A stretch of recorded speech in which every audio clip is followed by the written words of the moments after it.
Hey guys, what's going on? It's T-Carp. All right, we're back to it. Reading The Truth Denied out here on the property. Going to show you guys a little bit. This is where we're at right now in the stage. We passed a few inspections. We got a few things to do, but man, look at that right there. Awesome, awesome, awesome property. So blessed to be able to be out here with you guys. So, what we're going to do, we're going to read up chapter 10. We're going to do it in 10-minute digestible segments because this has a lot of stuff in it, okay? This has, when I mean a lot of stuff, I mean it has a lot of stuff, okay? And forgive me about the wind. I'll see how it ends up. So this is going to talk about the Sasquatch Genome Project results, like what the science says, and really get down into it. So if you've ever wondered, is there any scientific backing? Is there any like proof of Bigfoot? Yes, we've got it. Let's get into it, all right? So chapter 10, the Sasquatch Genome Results. Note, all sources for this chapter can be found at the Sasquatch Genome Project's official website, the Sasquatch Genome Project.org. The DNA Project team. There is a common misconception that Dr. Ketchum worked alone with little or no assistance. This is not true. Dr. Ketchum collaborated with at least 10 other individuals with expertise in many areas to include, but not limited to, forensics, DNA analysis, microbiology, molecular biology, biophysics, and biochemistry. The following is a list of the team, their credentials, and contributions to the DNA study. I'll go ahead and put a scrolling list of those folks so that you guys can see. It's Dr. Andreas Holzenberg. There's a director of biology and whatnot. You've got Fan Zhang, PhD. Dr. Pat Wojcicki.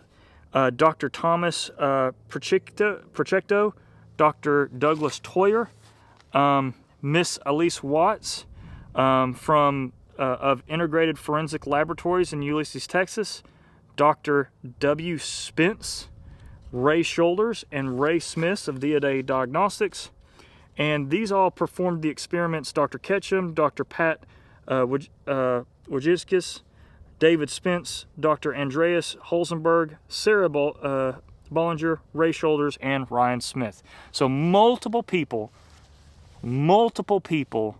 performed DNA on this stuff, okay? Analyzed the genetic data were Dr. Ketchum and Dr. Fan Zhang. Wrote and edited the manuscript was Dr. Ketchum, Watts, and Dr. Pat Wojcicki. And then you have basically a list, kind of like a credits list of all this. So you've got all that. Let's dive a little bit deeper into the science. There is also a misconception that Dr. Ketchum processed all the samples in her facility. Again, this is not true. Dr. Ketchum realized that with the groundbreaking implications of this study, blind testing was a must. Dr. Ketchum contracted the services of the following laboratories to perform blind testing of the samples and return the results blind testing. The blind testing means some of the laboratories had no idea what they were testing. The laboratories were given the samples and asked to run a DNA profile. The origin of the DNA samples was withheld from the laboratories. I'm going to run through this list real quick, okay? You've got North Louisiana Criminalistics Laboratory, DNA Diagnostics. You had Southwestern Institute of Forensic Sciences, Family Tree DNA, Secrite of Houston, Texas, Helix Biological Laboratories, USC, Los Angeles, California, University of Texas at Arlington, Wakeland Laboratory, UNT, or Center for Human Identification, Texas A&M University at College Station, University of North Carolina at Chapel Hill, Texas Veterinary Medical Diagnostic, Texas A&M University, again at College Station, Hughley Pathology Consultants in Fort Worth, Texas. That's 13. That's 13 different laboratories, guys. 13. Sequencing of the nuclear DNA. Nuclear DNA is found in the nucleus of the cell. The nuclear DNA sequencing and alignment was performed by the University of Texas at Arlington, Wakeland Laboratory.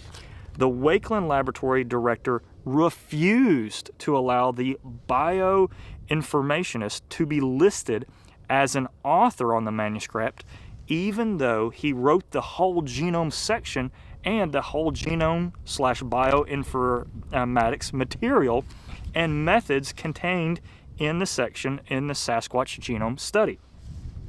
The Wakeland Laboratory sequencing and alignment results were confirmed by the UNT Center for Human Identification by the University of North Texas Health Science Center, Fort Worth, Texas, and both facilities were paid for their work.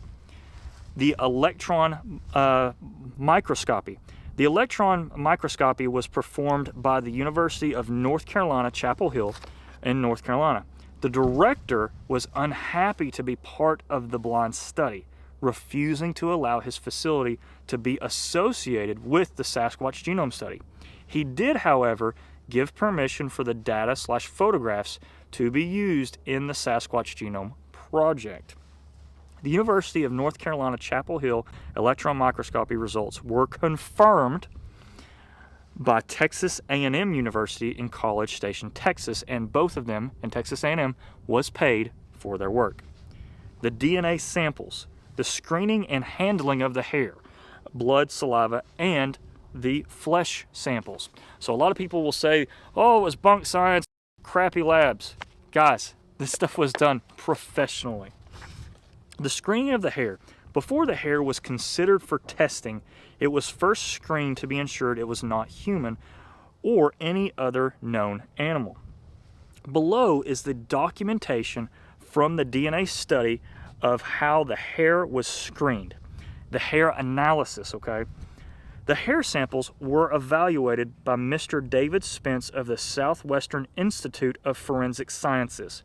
Mr. Spence identified the hairs that were classified as potential novel hominid, and only hairs that were not human could not be identified were used in the project. For a complete hair analysis, please see the following link. Okay? So you also have to understand with this DNA study, they didn't have the money to just absolutely test every single hair sample. They couldn't do it. It had to be done where it's like you knew it wasn't human, you knew it wasn't bear, you knew it wasn't fox. So that had to be done. Bigfoot hair shafts do not yield mitochondrial DNA. During the early stages of the study, Dr. Ketchum discovered that unlike human and animal hair, Bigfoot hair shafts will not yield mitochondrial DNA. The hair had to have a skin tag attached.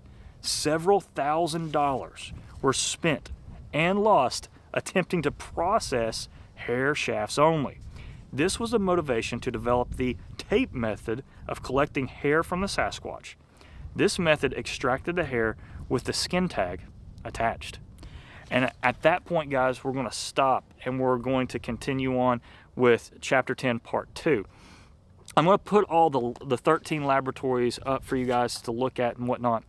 And guys, I want you to know that this study is the most or the best on record for the DNA, for Sasquatch DNA research. If you'd like to get this book, you can at Amazon. Again, it's called The Truth Denied by my father, the late great Scott Carpenter. It's the Sasquatch Denied, the Truth Denied, the Sasquatch DNA Study. Guys, proof's out there. They just don't want to believe it. Think about it. Love you guys. Y'all be good. This is T-Carp signing out.